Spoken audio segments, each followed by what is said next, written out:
여러분 안녕하십니까. 경제현장 오늘 고광철입니다. 증시가 드라마틱하게 반등했습니다. 코스피는 프로그램 매수 호가의 효력이 일시 정지되는 매수 사이드카까지 발동됐죠.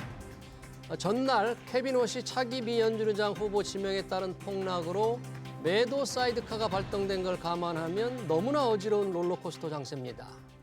금과 은 현물은 기록적인 폭락 후 이틀 만에 반등세를 보이고 있습니다. 이른바 워시 쇼크는 찻잔 속의 태풍이었는지 아니면 자산 시장에 어떤 큰 변화를 가져올지 두 분과 얘기 나눠보겠습니다. 장재철 피나클 경제연구소 대표, 박석현 우리은행 WM그룹 부부장 나오셨습니다. 어서 오세요. 네, 안녕하십니까. 주식시장 정말 놀랍습니다. 폭락 후 폭등인데 이렇게 하루 만에 시장의 분위기가 바뀌는 거 좀 현기증이 날 정도입니다. 박석현 부부장님, 시장 상승폭이 조금 어제 떨어지는 것보다 훨씬 더 큽니까? 지금 어떻습니까, 분위기가?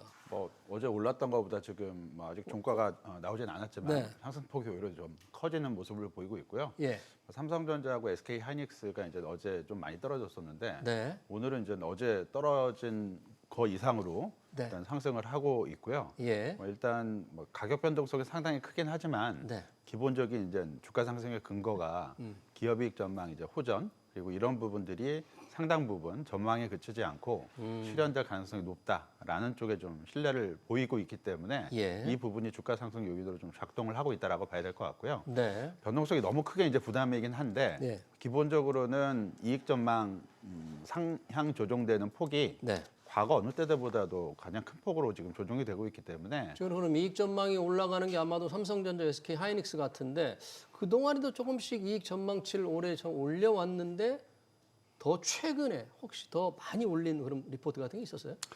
그렇죠. 외국계 리포트도 그랬고요. 예. 국내 증권사 리포트들도 1월 30일 날에 이제 삼성전자가 본 실적을 발표했고요. 예. 그리고 SK 하이닉스도 이제 같이 실적을 발표했기 때문에 네. 실적 결과 확인 이후에 본격적으로 이익 추정치 상향 조정이 이루어졌다고 볼 수 있을 것 같고요. 예. 각 회사 두 회사의 이익 전망치가 한 이틀 만에 삼성전자는 30조 원 이상, SK 하이닉스는 35조 원이나 올해 영업이익 전망치가 상향 조정이 됐고요. 네. 과거 이랬던 케이스가 한 번도 없기 때문에 네. 다소 좀 당황스러운 부분이 있긴 한데요. 네. 보통 일반적으로 기업이익 전망치 상향 조정은 네. 주가에 선 반영되는 측면이 분명히 있기 때문에 예. 오히려 이익 전망치가 상향 조정이 되면 네. 주가는 오히려 좀 매도 흐름이 좀 나오는 게 일반적인 패턴인데요. 요번 같은 케이스는 이익 전망 상향 조정폭이 너무 크다 보니까 추가적인 반영에 대한 기대감이 상당히 큰 것 같고요. 예. 추가적으로도 기업이익 전망치가 더 오를 수 있다. 라는 좀 낙관적 기대가 좀 강하게 형성이 되고 있다라고 봐야 될 것 같습니다. 네. 장재출 대표님도 시장에 관한 좀 코멘트를 좀 듣고 싶어요. 왜냐하면 워낙에 지금 변동성이 크니까 이런 때 좀 일반적으로 개인 투자자들 조심해야 되는데 어제 폭락할 때 보면 무섭게 사들여서 바치고 오늘은 이제 개인들이 또 팔고 개인 투자자가 가장 강력한 엔진 같아요. 요즘 우리 시장 보면. 오늘 점심 때 여의도에 있는 지인이랑 같이 얘기했던 주제가 그겁니다. 우리 개인 투자자들이 지금 외국인과 경쟁에 있어서 네. 상당히 선방을 하고 아니면 더 잘하고 있는 거 잘하고 아니냐 있다? 이런 얘기를 하면서 좀 웃었는데요. 예. 그만큼 우리 그 개인 투자자들이 코로나 위기 이후에 네. 시장의 큰 변동성에 잘 적응해 온 결과가 아닌가 이런 생각을 합니다. 그렇지만 다만 이제 앞에서도 잠깐 말씀하셨지만 프로그램 시작하기 전에 개인들의 레버리지가 좀 높은 부분이 예. 그 부분이 시장의 변동성을 어제처럼 키울 수 있다는 점에서 좀 우려는 되지만은 네. 예. 우리 부부장님 말씀하신 대로 이익 전망치가 커지고 있고 또한 이게 올해뿐만 아니라 2027년까지도 반도체 산업 같은 경우에는 그 사이클이 지속된다는 2027년까지. 그렇죠. 전망이 나오고 있기 때문에 예. 예전에 그 슈퍼 사이클과는 좀 다른 부분이 있지 않나 이런 생각이 듭니다. 그래서 네. 시장 자체는 굉장히 우리가 그냥 미국 경제 리질리언트하다는 얘기 많이 했잖아요. 네. 견조하다. 어떻게 보면 견고하다. 조심스럽지만 우리 주가도 좀 그런 모양을 보이지 않을까 이렇게 생각을 합니다. 다만 그 과정에서 변동성은 불가피하다. 왜냐하면 우리 펀더멘털뿐만 아니라 뭐 글로벌 반도체 비즈니스 사이클이 좋다고 하더라도 시장 내에서의 여러 가지 리스크 요인들은 항상 있잖아요. 그렇죠. 그래서 그런 변동성을 감안하면서 시장을 봐야 되는 그런 시점이라고 생각이 듭니다. 지금 이익 증가율 상향치가 워낙 빠르다는 얘기, 지금 반도체 부분을 말씀해 주셨는데 이 부분 조금 더 박석현 부장님께 듣고 싶은 게 있는데 시장이 이제 선반영되니까 이익 전망치가 아까 이렇게 나오면 주가가 떨어진다고 하는데 선반영된다는 측면에서 보면 올해 이익 전망이 크게 늘어난다는 건 다 예상을 하고 있는데 네. 아까 2027년도 그런다니까 사실 2027년 8년이 어떻게 될지도 궁금한데요. 2027년 전망치도 리포트들 보면 정말 이익이 늘어나는 걸로 나와요? 예, 일단 기본적으로 늘어나는 걸로 나오고 2027년도. 있고요. 지금 현재 이제 삼성전자 기준으로 보게 되면 예. 이 시장 컨센서스는 뭐 어제자 기준으로 예. 160조 원을 지금 영업이익 기준 돌파를 했고요. 올해가 160조. 예, 맞습니다. 그리고 내년도 기준으로는 한 170, 180조 원이기 때문에 이야. 일단 올해 상승률에 비해서는 내년 상승률은 그렇게 높게 보지는 않고 있습니다. 예. 근데 이제 일부에서는 200조 원 이상 최대 한 300조 원까지도 삼성전자 영업이익이 내년도 나올 수 있다라는 전망도 300조 원을 보는데 혹시 어디입니까?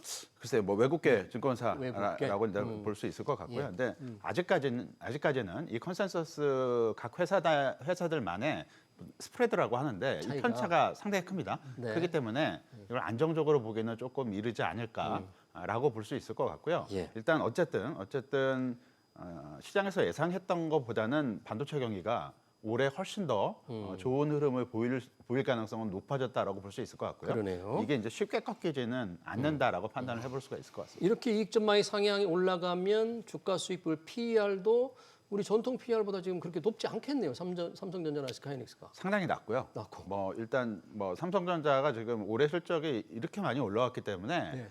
이 어디까지 지금 비교가 가능하냐면 과거에는 전혀 이제 미국 빅테크 기업들하고 이제 비교 선상에 놓이기도 어려웠는데 예. 지금은 삼성전자의 순이익 기준으로 한 800억 달러 정도를 삼성전자가 수익을 볼 수 있을 걸로 예상이 되고 있기 때문에 예. 이 정도 레벨은 테슬라보다 많은 금액이고요. 테슬라보다. 네, 많은 금액이고 메타 플랫폼스하고 거의 메타. 필적하는 이익 레벨이기 때문에 예. 그리고 앞으로의 어떤 상향 여지도 네. 삼성전자가 더 많다라고 기대를 할 수가 있기 때문에 네. 이 부분이 상당 부분 주목을 받을 수밖에 없다라고 볼 수 있을 것 같습니다. 그러네요. 급반등한 우리 주가. 어제는 폭락을 가했는데 그 폭락의 원인, 방아쇠가 바로 케빈 워시라는 차기 미 연준 의장이었습니다. 차기 미 연준 의장이 약간 매파적인 성격이다. 그러니까 통화 긴축을 뭐 선호하는 성격이다. 이렇게 좀 알려지면서 시장이 아주 발작을 했는데요. 장재철 대표님, 케빈 워시 이제 5월이면 이 상원의 인준을 받으면 새 의장이 되는데 네. 우리 시장이 두려울 만큼 그 성향이 약간 매파적인 그런 분이 확실히 맞습니까? 저도 이제 처음에는 트럼프 대통령의 지명을 받았다고 하면 네. 트럼프 대통령이 충성심을 되게 강조하는 그런 지도자고 네. 그런 지도자가 연준 의장으로서 워시를 지명했다고 하면 완화적 통화 정책에 대한 그 기대가 커질 줄 알았죠. 그렇지만 시장에서는 어떻게 해석을 했냐면 네. 한 5명 정도의 여러 그 후보 중에서 그래도 워시가 가장 비둘기가 아닌 후보 상대적으로 중에서. 봤을 예, 때는 그런 점을 높이 산 게 아닌가 이렇게 보고요. 예. 제일 대표적인 또 어떻게 보면 그 배경에서 하나는 2010년도에 양적 완화 2차를 할 때 이걸 굉장히 비판을 많이 했죠. 워시 지명자가. 그리고 바로 그 다음에 사퇴를 했습니다. 양적 완화에 반대하면서. 예, 그러니까 이 양적 완화 자체는 시장의 유동성을 많이 공급하는 건데 거기에 대한 반대를 했다는 것 자체는 인플레이션에 굉장히 반감을 가지고 있는 후보자다 이렇게 이제 평가를 했던 부분이 있죠. 그렇지만 그 지명 이후에 보도 나오는 거 보면 상당히 평가가 엇갈리고 있습니다. 어떻게 엇갈려요? 뭐 도비션 비둘기적인 사람일 수도 있고 또 지금 말씀드린 대로 매파적인 인플레이션 싸우고 금리를 높여야 된다는 그런 어떤 평가가 있지만은 우리 잘 알지만 크루그만이나 썸머스 이런 유명한 경제학자들 같은 경우에는 케빈 워시 그런 사람 아니고 단지 정치적 성향에 따라서 왔다 갔다 하는 정치적 성향. 뭐 그 원어로 얘기하면 영어 그 원문으로 얘기하면 political animal이다. 폴리티컬 애니멀이다. 네, 정치적인 그러니까 민주당일 때는 완화적인 정책을 반대하고 또 트럼프 대통령 네. 하에서는 완화적인 정책을 쓰는 네. 그래서 정치적인 어떤 목적 이익에 따라서 움직이는 그런 인사라고 또 평가하는 부분도 있습니다. 그렇지만 시장에서는 일단은 말씀드렸던 듯이 여러 후보들 중에서 가장 매파적이고 네. 그게 시장에서 이제 소위 말해서 금리 올라가는 장기 금리가 올라가는 거로 나타났고 달러가 강세가 됐고 그러니까요. 그 부분이 위험 자산에 대한 선호를 약화시키면서 네. 시장의 변동성을 키운 네. 그런 결과를 가져왔습니다. 그런 변동성이 커졌는데 우리 시장은 지금 폭등을 하고 있는데 뉴욕 증시는 하루 이틀 사이에 어떻게 이 케빈 워시 지명에 따른 반응을 했습니까? 조금 잠시 좀 걱정을 했다가 다시 뭐 안도를 하면서 회복을 하고 있나요? 그렇죠. 일단 지명 당시에는 미국 시장이 다소 좀 부진했죠. 예. 근데 뭐 우리나라 시장처럼 미국 시장이 급락을 하지는 않았고요. 네. 대신 이제 그 필라델피아 반도체 지수가 한 3% 정도 떨어지면서 예. 다른 시장 흐름보다는 좀 민감한 반응을 보였었는데 예. 이것도 올해 1월 달에 S&P 500 지수 상승률이 2%가 안 되거든요. 근데 필라델피아 반도체 지수는 10%대를 기록을 했기 때문에 예. 가격이 많이 오른 거에 따른 한 반작용 정도로 해석을 해야 될 것 같고요. 네. 실제로는 그 케빈 워시 지명자가 네. 이제 연준 그 의장 후보로 지명된 게 약간의 어떤 빌미로 해석이 되고 있지 않나라고 봐야 될 것 같고 예. 실제 영향력은 그렇게 크지 않았다라고 봐야지고요. 그리고 예. 조금 주목을 해야 될 부분은 네. 케빈 워시 지명자는 네. 그 에스트리오도 그룹의 에스테로데. 사위입니다.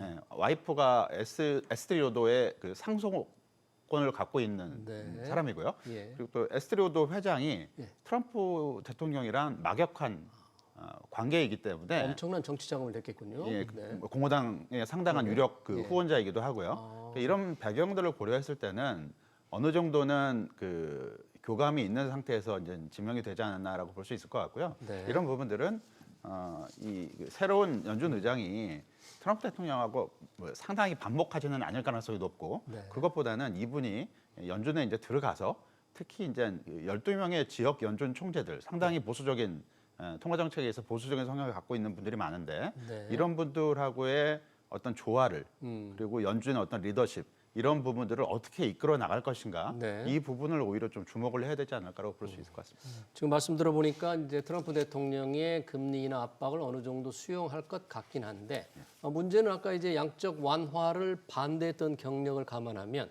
지금 연준이 돈을 풀기 위해서 채권을 많이 사들여서 채권을 많이 가지고 있잖아요. 네네. 이제 이 채권을 혹시 좀 더 팔아서 네. 돈을 빨아들이는 소위 이른바 그른바 양적 긴축을 이 케빈 워시 이사가 할 수 있지 않을까 하는 그런 걱정이 좀 있겠네요. 그럼 예, 그런 걱정이 좀 반영이 돼서 소위 말해서 시장이 움직이는 이런 그런 걱정 때문에. 그런 상황이고요. 예. 지금 우리 박 부부장님 말씀하신 대로 케빈 워시가 의장이 되면 5월 달부터 이제 의장이 되잖아요. 그래서 5월이요? 시장은 6월 달 정도에 금리 첫 번째 금리 인하가 있지 않을까 이렇게 전망을 하고 있습니다. 6월에요. 예, 예. 네. 왜냐하면 지난번 점도표에서 네.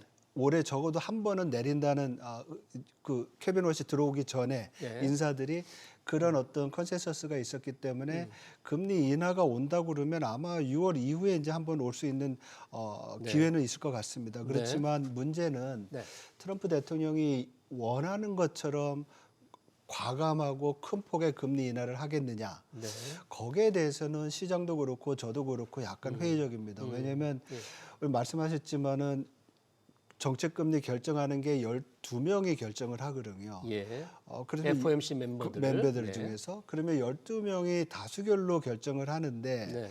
지금 트럼프 대통령이나 아니면 금리 인하를 선호하는 사람들이 뭐 만에 5명 정도 된다고 볼 수 있을 것 같아요. 네. 근데 트럼프 대통령과 같이 어떤 통화 정책의 그 기조를 맞추는 사람들이 그렇다면 이게 과반이 안 되니까 어려운 부분이 있고요. 네. 그리고 왜냐하면 협의체로 해서 결정하는 거고 두 번째는 지금 지난번 나온 우리 미국 생산자 물가 생각보다 강했잖아요. 예. 물가 압력에 대한 불안이 아직까지 있는 상황이고요.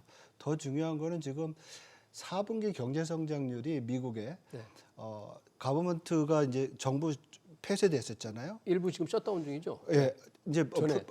전에 예. 12월 달 예. 4분기 때 그것 때문에 성장률이 굉장히 낮을 거로 봤는데 GDP 나우를 보면 속보치 발표하는 데 보면 4%가 넘어요. 4%가. 네. 네. 그리고 시장에서 뭐 지금 한 3% 이상을 미국 경제 성장률을 예상을 하는데 이 정도의 강한 성장과 물가 압력이 여전하다고 하면 네. 그리고 이게 올해 뭐 상반기, 하반기로 갈수록 뭐 나아지면 더 둔화되면 되는데 제 생각으로는 더 올라갈 가능성도 있거든요. 예. 그렇다고 보면 한 번 아니면 시장이 예상한 것처럼 2번 정도면 맥시멈이지. 올해. 네. 예, 지금 이걸 뭐 2% 예. 밑대로 내릴 수 있는 그런 인사나 능력은 좀 부족하지 않나 이렇게 생각을 합니다. 네, 올해 뭐 한 번이나 두 번 정도 금리나 예상을 했고요. 이 금리와 관련됐고 또 케빈 호시가 과연 어떤 정책을 펴는가가 또 중요한 게 이제 달러화 가치잖아요. 달러화 가치가 오르면서 이 귀금속 값도 좀 폭락을 했는데 이 달러화 가치 시장에 달러 가치가 지금 달러화 지수가 상승세를 보이고 있는데 분위기는 어떻습니까? 이게 조금 계속 상승세를 지속할 수 있을까요? 일단 그전 상황을 좀 봐야 될 것 같고요. 네. 달러 가치가 이제 올해 중반까지 오르다가 네. 한 1% 정도 많이는 안 올랐습니다. 한 반개월 동안 예. 한 6개월 반개월 동안요. 네. 아니 6개월이 아니고 이제 월의 반이죠. 아, 한 월의 2주간 1% 정도 올랐다가 1월 중순 이후에 좀 한 4% 정도 급락을 했어요. 예. 근데 이 급락한 이유가 다른 거보다는 예. 미국 재무부랑 그다음에 일본 재무성이랑 정책 공조를 좀 하겠다라는 거를 공식화했고 네. 실제로 이제 환율을 움직이는 거는 우리나라 이제 재경부에서 움직이는 것처럼 미국도 중앙은행이 움직이는 게 아니라 이제 그 미국 그 재무부랑 재무부하고 일본은 재무성에서 이걸 담당을 하고 있거든요. 예. 이 두 기관이 공동으로 일본 은행하고 네. 미국 연준한테 그 외환시장 상황을 공식적으로 체크해 보라라는 걸 얘기를 했습니다. 네. 이걸 이제 레이트 체크라고 얘기를 하고요. 레이트 체크. 예, 레이트 체크는 보통 시장 개입을 하기 전에 예. 사전 정지 작업 차원에서 이루어지는 거기 때문에 네. 공식적으로 이걸 외부에 발표를 해버렸거든요. 아. 그러니까 이 얘기는 지금처럼 달러가 강세로 가면 일본 은행이랑 같이 연준이랑 네. 공동 개입을 할 수도 있다라는 얘기를 했고요. 일본 엔화가 너무 떨어지면 그렇죠. 그런 얘기죠. 이게 네. 또 이제 그 우리나라 시장에도 이제 이런 얘기가 좀 전해졌기 때문에 이런 이유로 해서 1월 중순 이후에 한 2주 동안 한 뭐 거래일수 한 열흘 동안 예. 달러 가치가 한 4% 급락을 했습니다. 네. 근데 이게 이제 케빈 허시 지명자 발표 이후에 반등을 했는데 네. 이걸 이제 케빈 허시 지명자 때문에 달러가 강세로 간다. 라고 이제 해석이 되는 부분들이 좀 있습니다. 근데 네. 그 새로운 연준 의장 지명 때문에 달러가 강세로 갔기보다는 단기적으로 어떤 정책적인 요인 때문에 달러가 급락을 했기 때문에 네. 반등하는 정도를 일단 봐야 되지 않을까라고 볼 수 있을 것 같고요. 예. 그럼 그렇다고 앞으로 달러가 약세로 갈 것이냐 그건 아닙니다. 앞에서도 뭐 대표님께서도 말씀을 해주셨지만 미국 경제 상황이 너무 좋고요. 네. 그리고 어제 발표된 1월달 ISM 제조업 지수를 보게 되면 네. 신규 주문 지수가 이제 급등을 해서 ISM 전체 지수가 거의 1년 만에 지금 경기 확장성 50 위로 올라갔거든요. 관세 영향을 뭐 거의 안 받는 것 예, 같네요. 미국 경제는 더 좋아지고 있다라는 예. 얘기고요. 이런 예. 상황 속에서 물가가 그렇게 낮지도 않은데 예.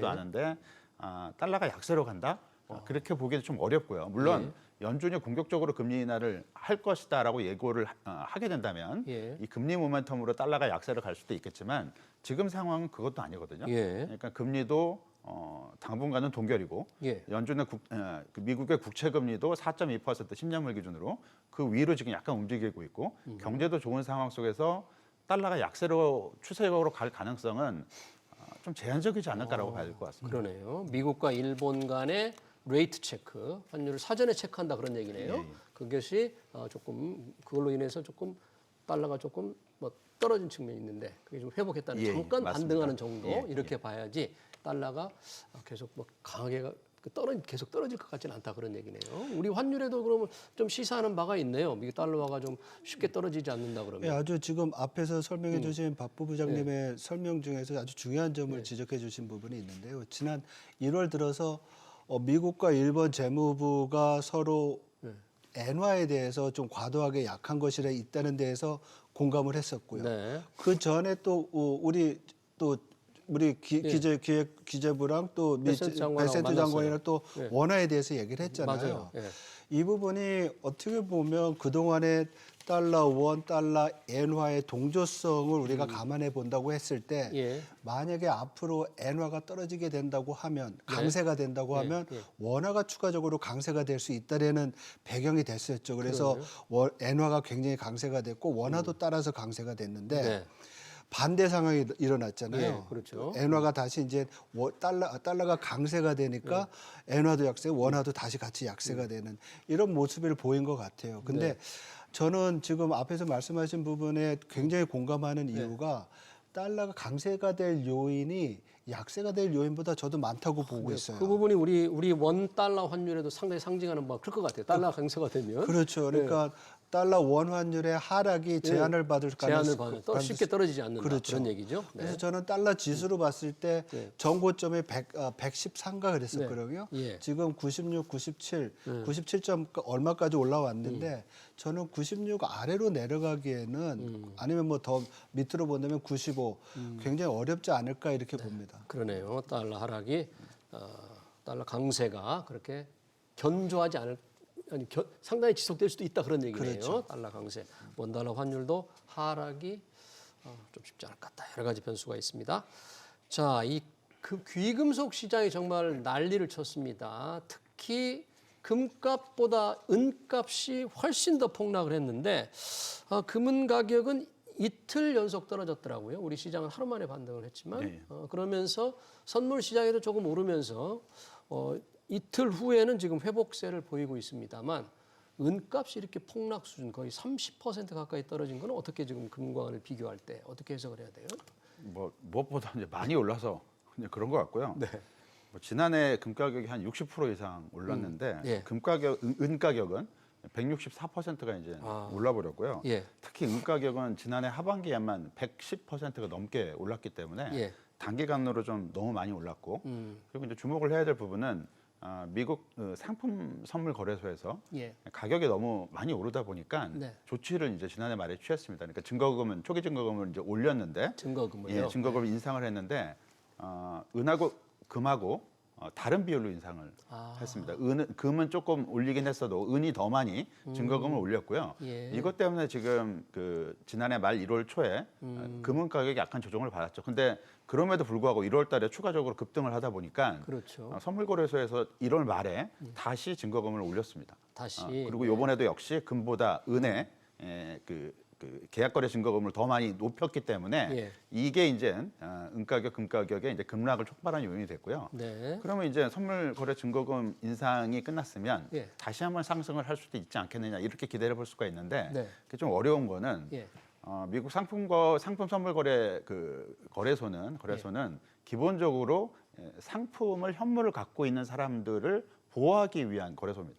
예. 그러니까 미리 그 예상 가격을 어느 정도 가격에 대한 가시성을 좀 확보하고 네. 그다음에 해지 기능을 수행하기 위해서 거래소가 있는 거거든요. 예. 투기 거래를 하기 위해서 거래소가 있는 게 아니기 때문에 이렇게 급등을 해버리면 현물 거래를 하는 사람들이 상당히 위축될 수밖에 없고요. 예. 오히려 피해를 볼 수밖에 없기 때문에 네. 강력한 어떤 정책적인 도구를 발휘하는데 이게 바로 증거금을 인상하는 거고요. 증거금. 아마 금은 가격이 추가 급등을 하게 되면 네. 증거금 인상이 또 있을 가능성이 높고 네. 몇 번이고 증거금을 인상할 가능성이 높습니다. 그러니까 그래요? 지금은 금은 가격이 뭐 장기적으로는 오를 수 있는 여지가 분명히 있긴 하지만 예. 지금처럼 최근에 1년 그리고 최근에 몇 개월처럼 이 급등세가 나타날 가능성은 상당히 약해졌다라고 봐야 될 것 같고요. 그러네요. 특히 이제 은 같은 경우는 예. 금은 그 주요 그러니까 몇몇 중앙은행들이 금을 매수하고 있기 때문에 예. 이게 수요 기반이 있긴 하지만 예. 은은 또 그게 없거든요. 없기 때문에 상대적으로 은 가격의 변동성이 큰 부분도 네. 이 기본적으로 금하고 은의 수요 기반이 좀 다른 부분 이런 부분들도 좀 영향을 미쳤다라고 봐야 될 것 같습니다. 사실 금은이 계속 오르니까 이 투자 자산을 좀 다변화하기 위해서 금 같은 건 안전 자산이다. 그래서 다변화하기 위해서 금은을 사고 싶은 사람들이 좀 많았거든요. 투자자들도 일부 자산을 금은으로 돌리고 싶다 했는데 이번에 이제 폭락 후에 좀 생각이 달라지는 것 같아요.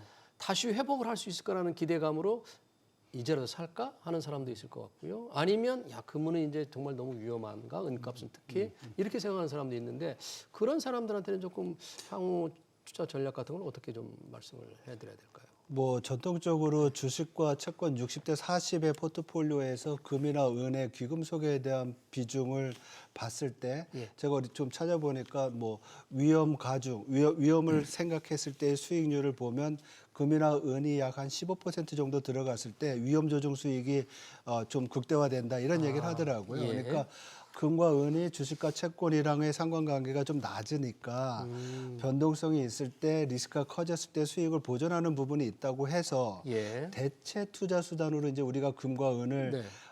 좀 투자를 했는데 사실 어떻게 보면 뭐 수익률이 주식이나 채권보다 월등히 좋으니까 비중이 많이 높아진 부분은 있죠. 그렇지만 우리가 이제 주목해서 봐야 될 게 그동안 금과 은이 올라갔던 데는 기저적으로 달러에 대한 신뢰가 많이 약화됐잖아요. 네. 그러니까 더 안전자산인 귀금속에 대한 그게 있었고 두 번째로는 그동안 금리 자체가 네. 이제 연준도 금리를 추가적으로 내리고 뭐 하니까 금리 내려오니까 거기에 대한 보상으로 또 금에 대한 수요가 높았었는데 늘고. 사실 아주 이게 어떻게 보면 뭐 울고 싶은데 뺨 때리는 얘기 많잖아요. 이런 네, 얘기 많이 빌미가 하잖아요. 되고 그런 계기가 여러 되는 가지 거고. 우려한 상황에서 워시가 지명이 되면서 네. 실질 금리도 올라가고 달러도 강세가 되고 예. 그러니까 이제 조정을 받은 거거든요. 예. 그래서 우리가 요 며칠간의 시계를 좀 더 길게 놓고 봤을 때 앞으로 6개월 동안의 투자 어떻게 해야 되냐. 예. 만약에 지금과 같이 달러가 앞에서 설명드린 대로 강세를 유지하게 되고 예. 금리가 특히 실질 금리가 높은 수준을 유지한다고 하면 네. 금값이나 은값의 추가 상승은 제약받을 가능성이 크지 않을까. 다른 조건이 일정하다고 네. 하면 만약에 뭐 중앙은행들이 금을 더 많이 사야 되겠다 지금보다 네. 이런 상황들을 우리가 밀어놓고 단지 금리와 달러 강세로만 강세로 보면 놓고만 본다면. 보면 어쩌면 금값과 은값이 새로운 지금보다 좀 낮은 수준에서 균형을 찾을 가능성도 있지 않나 이렇게 보고 있습니다. 그렇지만 좀 장- 조심해야 되겠네요. 네. 달러 가치와 이게 금리만을 좀 생각한다면 네, 네, 네. 금은 투자에 대해서 뭐 추가하실 말씀 있어요? 그래서 사실 금값에 대해서는 제가 온수당 뭐 4,400불 정도 됐을 때 이제는 더 올라갈 그게 없지 않나 이런 얘기를 했다가 네. 얼마 전에 너무 세다라고 얘기했었거든요. 그 얘기하고서 일주일 만에 이렇게 지금 상황이 변했습니다. 네, 그러네요. 귀금속값 이제 조금 회복세를 보이겠는데 증시와는 조금은 다르게 약한 지금 모습을 보이고 있습니다. 우리 증시는 정말 폭등을 하고 있습니다만 코스닥과 코스피와 코스닥을 비교하면 이제 정부가 코스닥 활성화 정책을 취하겠다 그리고 연기금을 동원해서 코스닥을 조금 띄우겠다 여러 가지 정책 기대감으로 앞으로 코스닥이 좋아질 것으로 봤는데 상승세가 일어나면 코스피가 훨씬 강하단 말이죠. 오늘 또 이 코스닥에 대한 기대감을 우리가 코스피 상승처럼 기대할 수 있을까요, 올해? 조금 어렵죠. 어렵습니까? 왜냐하면 코스피가 이렇게 많이 올랐어도 예. 뭐 과열이나 버블이나 물론 가격적인 측면에서는 뭐 과열이 맞죠. 네. 상승폭이 워낙 컸기 때문에. 네. 근데 코스피가 오른 분명한 이유가 있죠. 수익, 예, 기업들 그렇죠. 수익 기대감. 반도체 물론 반도체 쪽에 집중돼 있는 건 사실이지만 예. 뭐 산업재, 그게 이제 방산이나 조선 같은 경우는 당장 수익이 실현되지는 않는다 하더라도 네. 장기적으로 산업 전망이 긍정적으로 그러니까 수주가 계속 좋을 것이다라는 기대감이 자리를 잡으면 예. 주가가 움직일 수 있는 sek터가 대표적으로 이제 예. 이런 산업재 섹터가 될 수 있는 것 같고요. 예. 현대차도 이제 로봇 산업이 가세되면서 이런 부분이 이제 가미가 되고 있는 상황이라고 볼 수 있을 것 같고 예. 이런 부분들은 코스피의 어떤 상승 여력이나 앞으로의 추가 상승 가능성에 대해서도 이제 기대를 할 수 있는 요인으로 작동을 하고 있고요.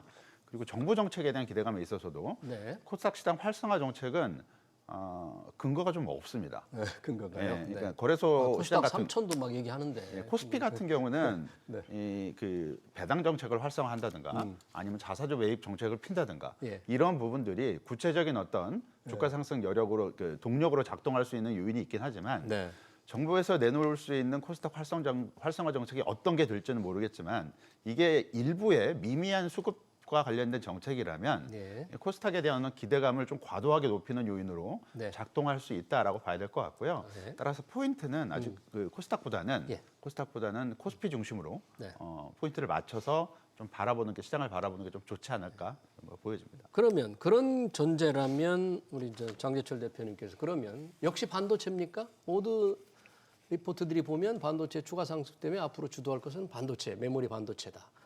아니 혹시 다른 뭐 반도체만 보면 안 된다 이런 것도 있다 이런. 저는 어떻게 보면 최근에 한국 주식 시장, 그러니까 작년부터 나타난 그 현상을 보면 반도체 사이클이 그 슈퍼 사이클에 들어간 부분도 있고 정부의 그 증시 부양을 위한 여러 가지 제도적인 또 개선 부분도 있고.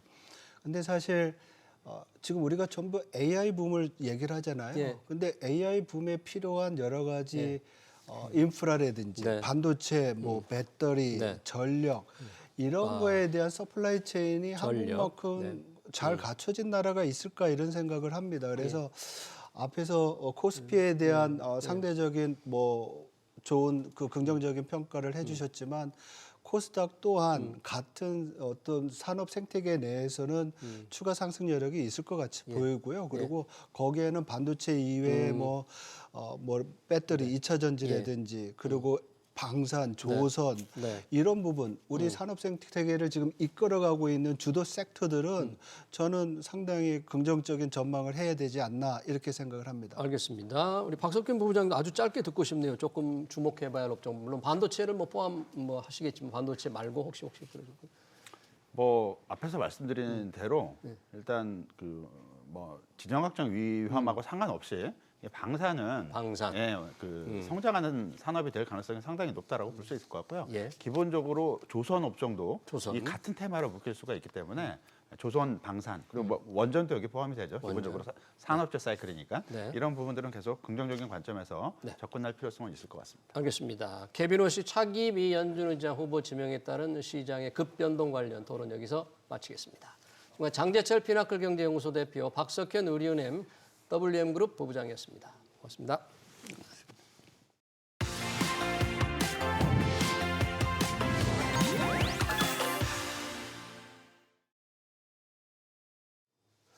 이재명 대통령이 SNS 계정에 부동산 이슈만 나흘째 6번 올렸습니다. 오늘도 부동산 투기 무슨 수를 쓰든 잡겠다고 경고 메시지를 남겼는데요.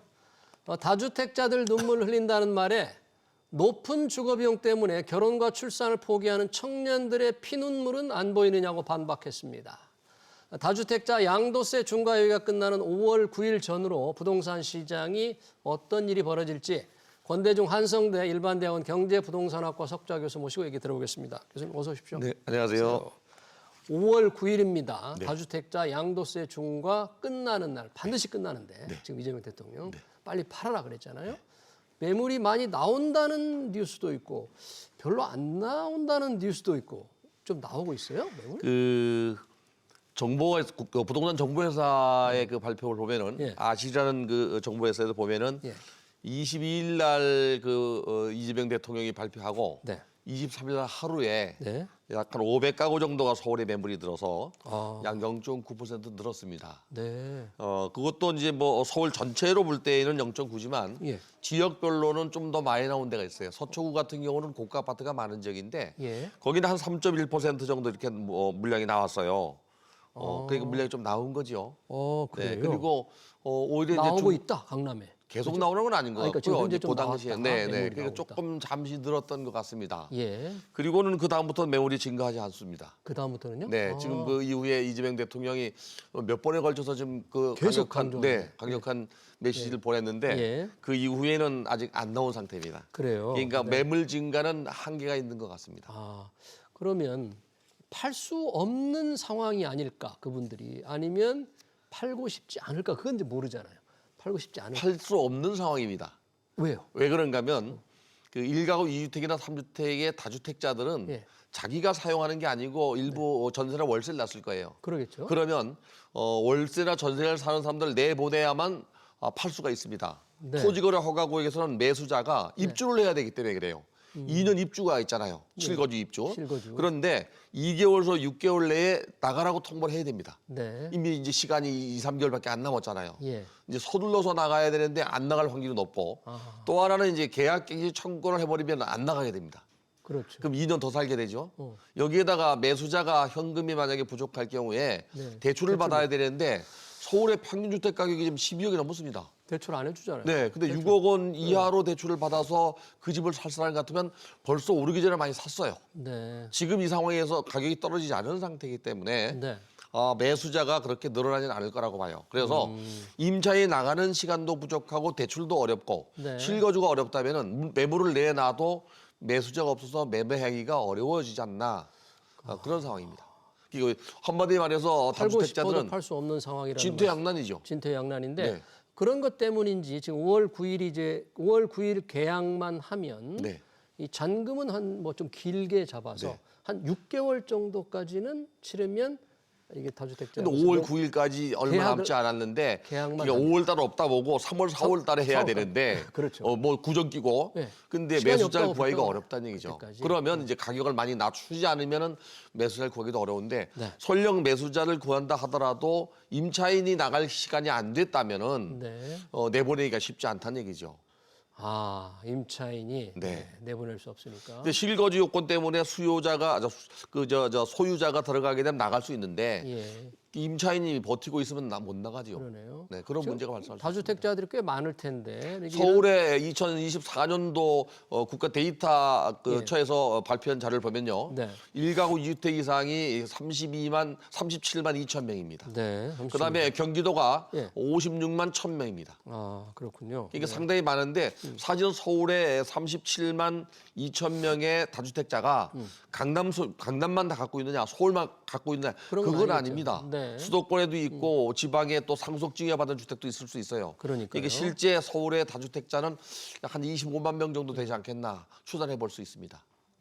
네. 네. 그러니까 그 계약을 5월 9일이 워낙 짧다고 하다 보니까 5월 계약만 하면 좀 시간을 더 주겠다. 최종적으로 잔금 시간을 주겠다 하더라도 네. 9일까지 매수자를 찾기가 어렵다. 임차인들이 있을 경우에 안 나가니까 그런 얘기인데 지금 보니까 이제 다주택자에 대한 압박 강도를 하다 보니까 이제 일각에서 야, 청와대 직원들도 상당히 다주택자가 있다. 네. 거기 파는 걸 좀 보겠다 그러던데 그럼 그 사람도 다 팔아야 되는 거겠네요.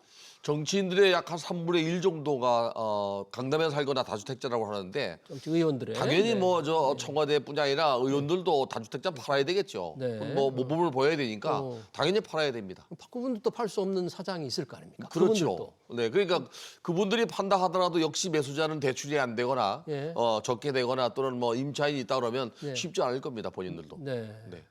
그러면 어떻게 해야 될까요? 그래서 임차인을 못 내보내서 못 파는 경우에 5월 9일이 지난다. 그러면 어떤 정부가 또 다른 압박 강도를 할 수 있어요? 제가 볼 때에는 팔까 말까 망설이다가 증여할까 말까 망설이다가 결국엔 보유로 가지 않겠나. 보유로. 네, 보유로 가게 되면 이제 정부가 6.3 선거 이후에 세제를 손댄다 그러니까 그때 가서 뭐 보유세를 손댈지 또는 뭐 양도세는 중과세가 될 테니까요. 예. 종합부동산세를 손댈지 예. 여러 가지 그 시나리오가 있는데 예. 제가 볼 때에는 종부세는 지금 현재 최고 세율이 5.0%까지입니다. 지금 현재요. 네, 다주택자. 그게 그 0.5에서 5.0까지인데 예. 그걸 아마 좀 더 강화시킬 가능성이 있고요. 세율은 가만 놔두더라도 공시가를 평가한 이후에 공정시장 가액 비율만 높여도 네. 완전히 그 부담이 갈 수밖에 없거든요. 네. 지금 현재 재산세 같은 경우는요, 3억 원 이하 또 6억 원 이하와 6억 원 이상 이렇게 나누어서 43%, 44%, 45% 적용합니다. 네. 3억 원 이하는 3%의 그 43%의 재산세율을 적용하고요. 네. 3억 원사 6억 원 사이는 44%지만 6억이 넘으면 일률적으로 45% 적용합니다. 네. 그런데 종합부동산세는 60%를 적용합니다. 네. 공정시장 가액 비율만 조금 올려도 세액 부담은 굉장히 부담스러울 수 있거든요. 네. 세율을 만지지 않아도 그렇게 세율을 돼요. 하지 않아도. 네, 그래서 아마도 향후에 공정시장 가액 비율을 좀 조정할 가능성이 있고요. 네. 더 나가서 뭐 압박을 가한다면 결국에는 재산세 손내는 거죠. 네. 네. 재산세를. 결국은 그러니까 5월 9일 이전에 시간이 좀 촉박하더라도 결국은 파는 것이 여러 가지 면에서 부담이라든지 또는 뭐 이게 공급을 좀 늘린다는 측면에서 파는 수밖에 정부 입장에서는 당연히 그렇게 몰리는데. 원하고 있는데 예. 소유자 입장에서 볼 때에는 팔았을 때의 그 이익과 네. 가지고 갔을 때의 이익을 저울질하겠죠. 네. 뭐 문재인 정부 때 우리가 이런 그 경험을 한번 해봤잖아요. 네. 학수백화라는 게 있거든요. 네. 만약에 그 팔았을 때 지금 그 향후에 주택 가격이 오른다면 예. 그 오르는 가격과 비교했을 때 낮다면 안 팔 수도 있어요. 네. 그렇게 되면 이제 만약에 지금 5월 10일부터는 네. 양도세 중과세가 되는데 얼마나 많이 중과되냐면요. 예. 1가구 2주택은 20%고 20%. 네, 3주택은 30%인데 여기에 지방소득세가 또 있습니다. 네. 그래서 10% 이내니까 예. 평균 한 7.5%니까 71.5% 정도 예. 1가구 2주택이 네. 1가구 3주택은 82.5%가 네. 양도세로 나갑니다. 예.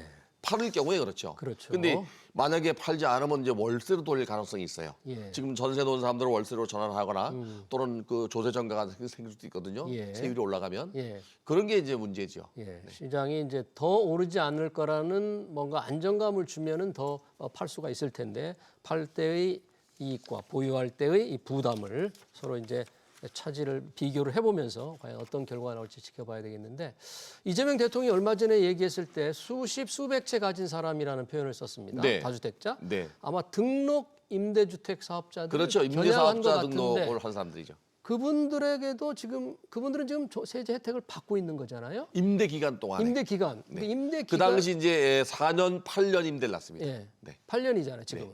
그렇죠?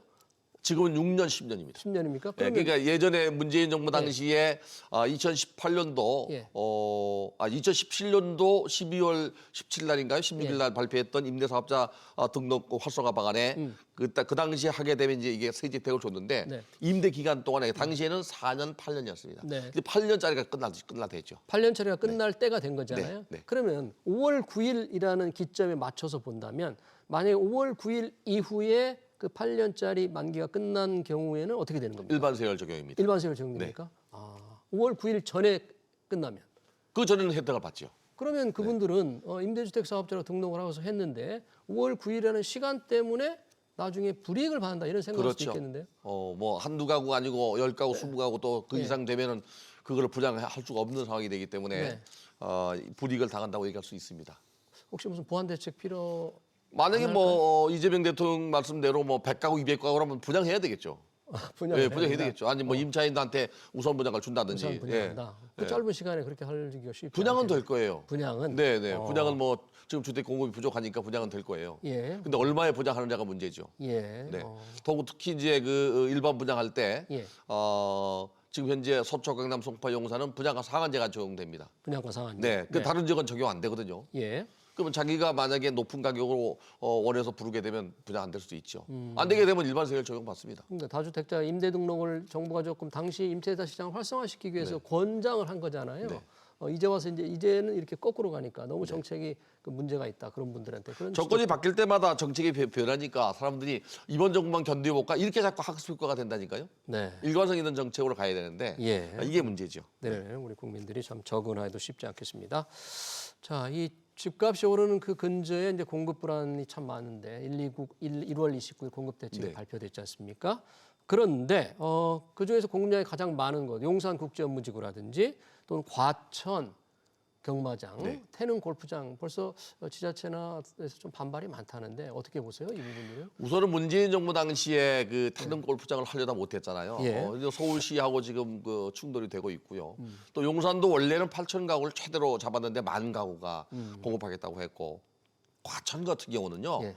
과천의 일부 주민들은 경마장을 다른 데로 옮기는 게 수건 사업이었어요. 경기로 옮기는 예, 게 그런데 최근에 보니까 그 발표 나온 이유 보니까 반대하고 있습니다. 왜 그러면 뭐 공급이 많이 늘어나면 주택 가격이나 또는 뭐 교통 문제가 생긴다. 주택 가격도 하락하고. 집값이 떨어질까 네, 봐. 또 반대하고 있는데 네. 사실 이번에 발표했던 6만 가구 이상 공급하겠다고 하는 것은 지방자치단체랑 국토부가 긴밀한 협의가 없었던 것 같습니다. 협의가. 예, 예를 들어 용산 같은 경우는 지금 현재 어. 10,000 가구를 공급하는 것 중에서 1,000 가구는 또 임대주택으로 공급하겠답니다. 1,000가구가 토지 임대 무주택이나 이익 공유 방식이나 또는 뭐 이렇게 하겠대요. 이익 상가 방식으로. 예. 그렇게 되면 이제 세대 수가 늘어나는 것만큼 건물 내에 주차장은 질 수 있겠지만 예. 주변 지역에 기반 시설을 확충해야 되는 문제가 나와요. 그렇죠. 이것도 이제 합의 안 된 상태에서 예. 얘기가 나온 거예요. 그 기반 시설은 예. 서울시는 서울시가 담당하게 되거든요. 그럼 서울시가 돈을 더 투자해야 되는 문제가 나와요. 예. 태릉 같은 경우도 이제 그 문화재가 있어서 그 태릉이라는 능이 있어서 태릉, 그렇죠. 네. 태릉 강릉 두 개 있습니다. 예. 문화재. 저 예. 골프장을 개발하려면 저밀도로 개발해야 돼요. 예. 근데 이제 서울시가 이것도 반대하고 있고 예. 과천은 사실 그 경마장 말고도 예. 그 그 서울대공원이 있습니다. 그 서울시 겁니다. 서울대공원 있죠. 네, 그것도 역시 똑같이 이전하고 싶어 해요. 아, 동물원. 예, 그것 때문에 이제 그 과천시가 전원 도시면서도 남북으로 긴 도시가 돼서 이 모양이 좀 안 좋아요. 예. 거기다가 중앙에 또 과학원이 하나 있어요. 과학박물관이. 네. 과학원이 하나 있는데 이것도 이전하고 싶어 하고 예. 사실은 그 과천시장이나 과천에 있는 그 의원들은 예. 그런 것들 좀 그 이동하고 좀 이전하고 네. 개발하고 싶어 하는데 예. 일각에서는 또 직접 또 하게 되면 반발이 있어요. 이렇게.